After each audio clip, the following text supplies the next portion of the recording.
Salut tout le monde, j'espère que ça va. Aujourd'hui je vous présente un épisode de ma nouvelle série. Celui-ci parle d'Alain Delon. Si le contenu vous plaît, n'hésitez pas à vous abonner. J'ai plein de projets en tête et j'ai besoin de vous pour les réaliser. Voilà, je vous laisse avec la vidéo. Bienvenue dans ma nouvelle série, Icône de mode. On commence l'histoire alors qu'il a 4 ans, ses parents divorcent et sa mère obtient la garde mais ne peut malheureusement pas s'occuper de lui. Elle le met donc en famille d'accueil. C'est une famille d'accueil un petit peu spéciale puisque le père est gardien pénitentiaire. Je vous laisse donc imaginer un peu l'ambiance qu'il y avait à la maison et l'éducation qu'il y reçoit.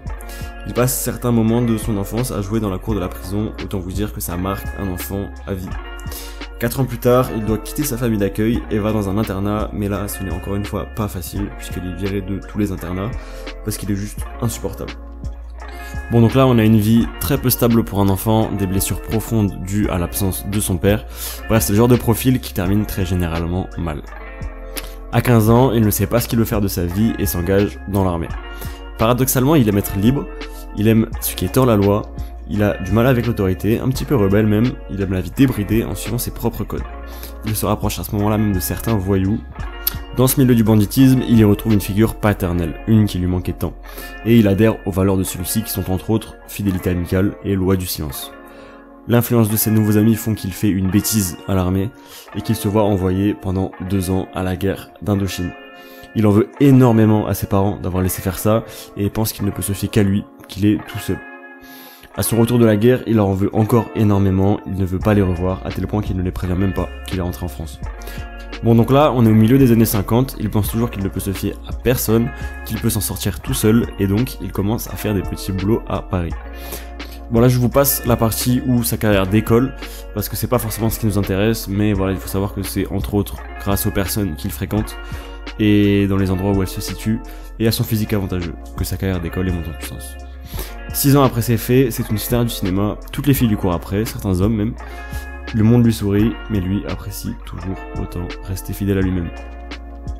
Son influence est tellement grande qu'il éclipse même Romy Schneider, qui est alors sa compagne et qui est elle-même une star de cinéma. C'est une fille très bien éduquée qui vient d'un milieu aisé et stable.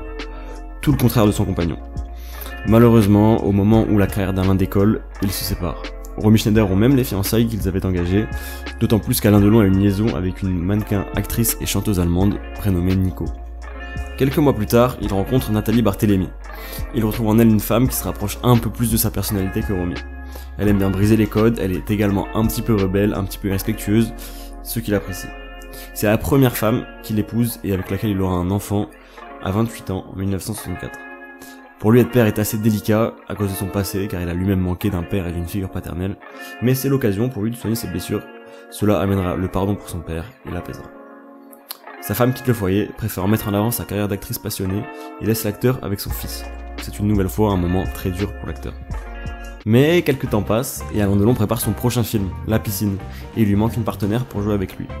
Il impose ni plus ni moins à son réalisateur, devinez qui, Romy Schneider, son ex-petite amie, qui est à Berlin avec son mari et qui ne tourne quasiment plus. Il est persuadé qu'elle est faite pour ce rôle et que ça doit être elle. Les images d'Alain accueillant Romy à l'aéroport de Nice sont aujourd'hui cultes. C'est avec beaucoup de joie que nous vous retrouvons sur la Côte d'Azur. Romy Schneider, vous venez de tourner un film à Saint-Tropez. Si vous retrouvez avec Alain Delon, un petit peu d'émotion dans la voix peut-être? Oui. Vous êtes heureuse de retrouver Alain Delon? Très. Alain Delon, tout à l'heure vous m'avez dit que vous étiez ému vous aussi, oui, en rencontrant... C'est normal, vous trouvez pas? Oui, bien sûr. Vous êtes vous-même ému en tenant ce micro. Peut-être. Sur le tournage, les équipes sont unanimes. Il se passe quelque chose entre les deux. Il y a une sorte de magie, d'un lien unique et inexplicable. Je parle évidemment là de quelque chose d'intime pour les deux, pas de leur rôle dans le film. Durant le tournage, des policiers viennent à plusieurs reprises interrompre celui-ci pour qu'Alain Delon puisse répondre à certaines de leurs questions sur l'assassinat d'un de ses gardes du corps. Le problème est que cet ami a écrit dans une de ses lettres avant de mourir de graves accusations envers Alain Delon et l'un de ses amis, qui est un parrain du grand banditisme français. La tension monte autour de l'acteur et celui-ci prend la parole afin de calmer l'opinion publique.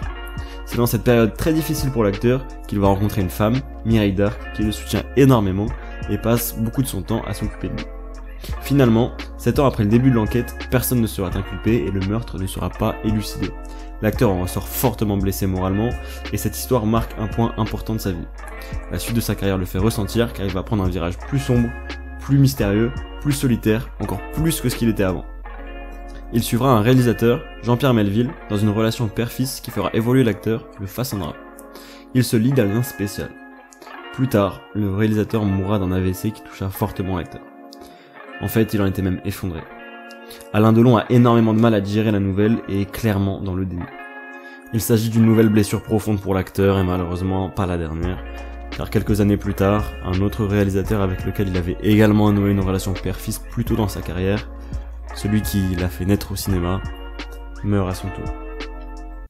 Quelques mois plus tard, lors d'une nuit difficile où Alain Delon ne trouve pas le sommeil, il appelle un de ses proches en lui disant qu'il a un mauvais pressentiment, et c'est là que son ami, assez surpris de son instinct, lui apprend le décès de Romy Schneider. Delon se rend immédiatement à son domicile et est inconsolable, décomposé. Il lui écrit une lettre dans laquelle il lui dit adieu et prend 3 photos de Romy Schneider qu'il garde en permanence dans son portefeuille. C'est un nouveau coup très dur dans la vie personnelle de l'acteur. Vous l'aurez compris, les scandales font partie intégrante de la vie de l'acteur et tout au long de sa carrière, il ne fut pas épargné. Quelques années plus tard, il y a également eu un conflit avec sa mère car Alain Delon aurait eu un fils avec l'actrice Nico qu'il ne reconnaît pas et que sa mère a éduqué. Ce différend ne sera oublié que trop tard lors de la mort de sa mère. Aujourd'hui, Alain Delon vit seul dans un endroit reculé à Duchy. Il n'est pas très proche des gens et a du mal avec la société actuelle. Bon, vous l'aurez compris, j'ai retracé très brièvement la vie de l'acteur en une poignée de minutes. J'espère que vous avez pu comprendre que c'était durant sa carrière et aujourd'hui plus que jamais une personne très seule, très incomprise et mystérieuse, avec une part en lui très sombre. Il a longtemps cherché une figure paternelle qui lui a tant manqué lorsqu'il était enfant, d'où ses relations très proches avec les réalisateurs. Ce qui marque chez Alain Delon, c'est son côté complètement détaché des codes sociaux, qui fait un peu ce qu'il veut mais qui reste quand même assez élégant. Non, pourquoi tu veux que je t'en parle?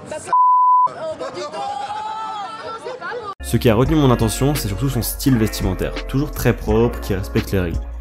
On pourrait le qualifier d'avant-gardiste, et aujourd'hui encore, si on regarde des photos de lui pendant sa carrière d'acteur, c'est un style qui ne paraît pas démodé et qui pourrait très bien être porté aujourd'hui. Il portait parfois des pièces fortes avec une grosse veste en cuir imposante, sans pour autant faire de fashion faux pas. Son style actuel est lui pas du même ressort, je trouve qu'il en est plus détaché aujourd'hui, qu'il y prête moins attention et fait le minimum par rapport à ce qu'il a pu nous montrer plus tôt. Alors attention, c'est absolument pas péjoratif, ça arrive avec l'âge, mais voilà, d'autres acteurs ont plus perduré dans le temps comme Fred Astaire par exemple. Voilà, c'était Franklin, j'espère que la vidéo vous aura plu, n'hésitez pas à vous abonner et à revenir sur la chaîne. Salut!